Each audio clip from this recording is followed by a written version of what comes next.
Hello everyone. I hope you all are doing well. So finally जो cut off marks हैं for the Hindi subject and physics के लिए जो cut off marks हैं वो HPPSC ने रिलीज़ कर दिए हैं for the paper 1 and paper 2। So paper 1 और 2 के स्कोर कार्ड्स जो हैं, पहले हम हिंदी के लिए बात करेंगे। तो देखिए, टॉपर नंबर 1 जो हैं जनरल कैटेगरी में, पेपर 1 का स्कोर है 69 एंड पेपर 2 में 62.25। 69 इन्होंने पेपर 1 के जो मार्क्स हैं वो डबल करके दिए हैं। जैसे आपके 30 क्वेश्चंस ठीक हैं तो फिर 60 मार्क्स, इस तरह से, ठीक है ना। रिज़ल्ट बहुत ही ज़्यादा शॉकिंग है। तो ये सारे हर एक कैंडिडेट के कट ऑफ मार्क्स हैं, आप चेक कर सकते हैं। राइट, कट ऑफ मार्क्स कितने हैं किस कौन से सब्जेक्ट में, वो सब अभी हम देखेंगे। रिजल्ट बहुत ही ज़्यादा मतलब शॉकिंग है। कट ऑफ के बारे में अगर हम बात करें, ये आप देख लीजिए।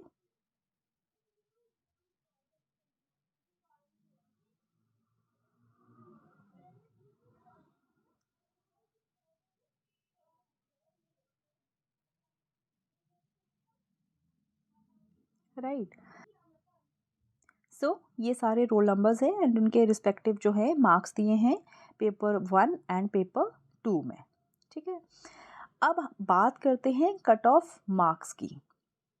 हिंदी सब्जेक्ट में जो कट ऑफ मार्क्स हैं, सबसे पहले देखिए, अनरिजर्व्ड कैटेगरी में पेपर 1 में जो कट ऑफ मार्क्स हैं 35 एंड पेपर 2 में 30.5।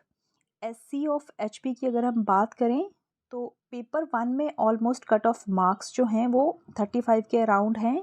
और लास्ट वाली आप दो कैटेगरीज में देखोगे 36 एंड 37।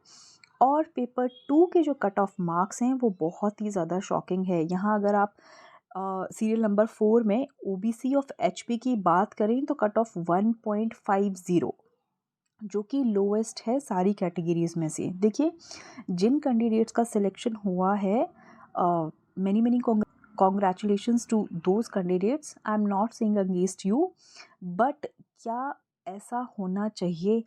बिकॉज अगर पेपर 2 में कोई कैंडिडेट इतने मार्क्स गेन कर रहा है आउट ऑफ 100 मार्क्स, तो क्या वो कैंडिडेट अपने सब्जेक्ट में स्टूडेंट्स को बेस्ट दे पाएगा? ये एक सोचने वाली बात है। एंड सेकंड पॉइंट क्या है कि अगर किसी कैंडिडेट के अपने सब्जेक्ट में इतने लो मार्क्स आ रहे हैं, तो पेपर 1 जिसमें कि सभी कैंडिडेट्स का कहना था कि काफ़ी टफ़ है, तो क्या वो कैंडिडेट पेपर 1 में इतने मार्क्स जो है वो गेन कर पाएगा? अगर उसके अपने सब्जेक्ट में 1 नंबर आ रहा है तो वो कैसे इन जनरल जो पेपर था, जो कि सभी के लिए सभी कह रहे थे कि टफ़ है हर एक सब्जेक्ट में, उसमें 35 मार्क्स मतलब गेन करना एक अपने आप में सोचने वाली बात है।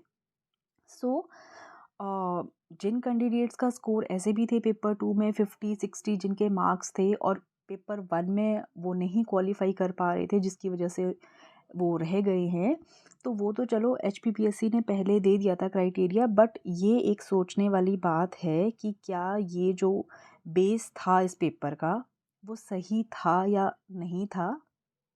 सो ये है। नेक्स्ट हम बात करेंगे कट ऑफ जो फिज़िक्स की है। नाउ ये जो है कट ऑफ है for the candidates of physics. Paper 1 का जो स्कोर है वो यहाँ है, और पेपर 2 का भी स्कोर दिया है। जो फर्स्ट है अनरिजर्व्ड कैटेगरीज में, he is scoring 36.50 in paper 1 and 39.50 in paper 2। सो ये जो हैं रोल नंबर्स हैं, आप चेक कर सकते हैं उनके अगेंस्ट जो मार्क्स हैं पेपर 1 एंड पेपर 2 में।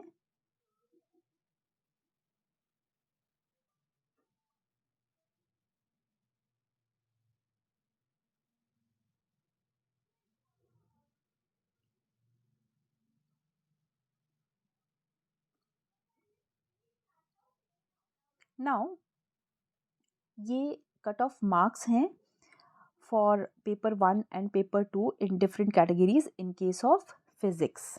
राइट, सो ये हम किसकी बात कर रहे हैं? फिज़िक्स की। अगर आप अनरिजर्व कैटेगरी में देखें तो पेपर 1 में 34 मार्क्स हैं एंड पेपर 2 में 32.50 इन अनरिजर्व कैटेगरी। नेक्स्ट आपके रिस्पेक्टिव कैटेगरीज में जो हैं कट ऑफ मार्क्स भी दिए हैं।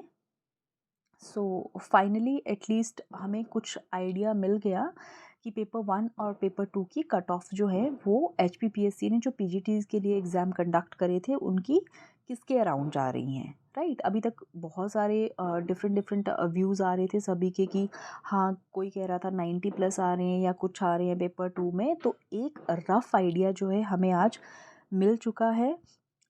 और इसके साथ ही हाँ ये सोचने वाली बात है कि क्या पेपर 2 का कोई बेसिस होना चाहिए था कि पेपर 2 में आउट ऑफ 100 जो है कुछ स्टैंडर्ड मार्क करते कि हाँ आपको 35 लाने ही लाने हैं या ऐसा कुछ। बिकॉज सीट्स वेकेंट रह जाएं that doesn't matter, but at least quality तो आनी चाहिए ना एजुकेशन में। जिन टीचर्स ने कल को पढ़ाना है बच्चों को जाके, so at least they must have the knowledge of their subject to some extent, right? So that's all। बाकी जैसे ही बाकी सब्जेक्ट के भी रिजल्ट सभी आने हैं तो जब आएंगे तो शेयर कर दिए जाएंगे। Thank you so much for watching.